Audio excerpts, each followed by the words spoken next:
Assalamualaikum warahmatullahi wabarakatuh. Waalaikumsalam warahmatullahi wabarakatuh. Perkenalkan, kami dari kelompok 1 akan mempresentasikan hasil diskusi kami mengenai identitas primordial. Sebelumnya izinkan kami untuk memperkenalkan diri terlebih dahulu. Saya Ahmad Musyaban dengan nomor NIM 241221027. Saya Humairah Al-Nafaldi dengan NIM 241221035. Saya Muhammad Siti Maulana dengan NIM 241212036. Saya Rifki Arifari dengan NIM 241221047. Jadi langsung saja ke masalah yang pertama. Itu apakah yang dimaksud dengan identitas primordial? Lalu apa bedanya dengan identitas nasional?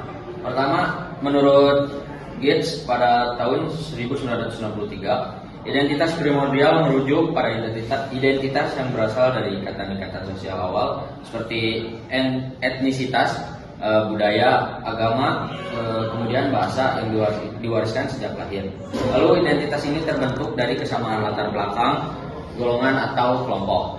Selanjutnya mengenai identitas nasional, menurut Anderson pada tahun 1983, identitas nasional merupakan identitas kolektif yang dibangun oleh negara untuk menyatukan berbagai kelompok dalam suatu bangsa. Lalu identitas nasional lebih bersifat konstruktif dan mencakup nilai-nilai kebangsaan yang menyatukan berbagai identitas primordial dalam suatu kesatuan nasional. Selanjutnya nomor yang B ini, pertanyaannya, identitas primordial yang terus menguat dapat mengancam persatuan dan kebinekaan Indonesia. Apakah itu benar? Jawabannya sudah jelas benar. Bahwa identitas primordial ini dapat menjadi ancaman bila digunakan untuk mempertegas perbedaan ataupun keistimewaan suatu kelompok, baik suku ataupun ras ataupun kelompok lain, yang mana nantinya akan menyebabkan konflik. Tapi kalau identitas primordial ini dapat dikelola atau diatur dengan baik, justru identitas primordial ini akan memperkaya perbedaan atau keberagaman kebinekaan dalam suatu Indonesia, dan nanti akan membuat toleransi dalam masyarakat menjadi lebih kuat.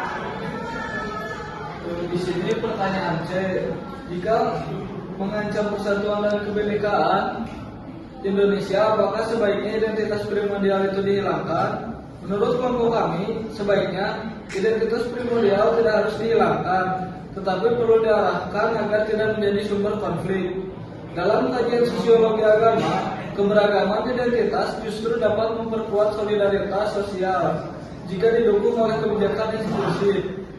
Menghilangkan identitas primordial dapat memicu resistensi sosial dan kehilangan akar budaya.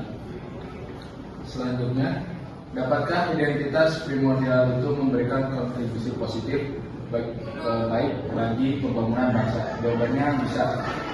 Karena identitas primordial itu dapat memberikan kontribusi yang positif dengan meningkatkan kebanggaan akan budaya sendiri, yang dimana nanti akan mengembangkan kebanggaan nasional.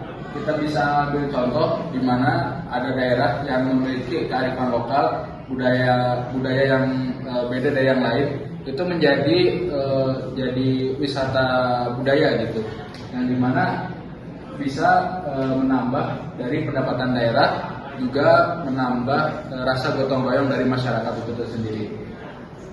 Oke, selanjutnya di rumusan masalah yang terakhir, mengapa mengunjungi museum dan wisata budaya merupakan pembelajaran yang dapat mengembangkan, memperkaya dan memperteguh jati diri bangsa, serta mengokohkan persatuan dan kesatuan bangsa Indonesia.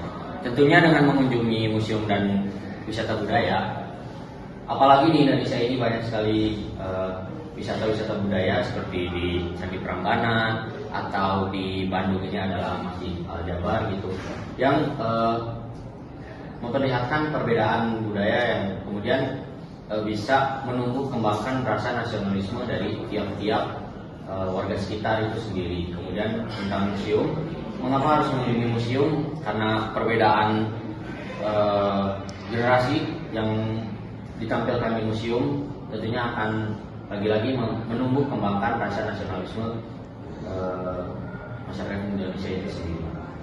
Museum dan wisata budaya juga dapat menjadi media pembelajaran kita untuk saling toleransi akan perbedaan dari budaya, dan juga kita dapat belajar bagaimana orang-orang terdahulu bersosialisasi dengan suku lain gitu. Karena dengan mengunjungi museum dan wisata kita dapat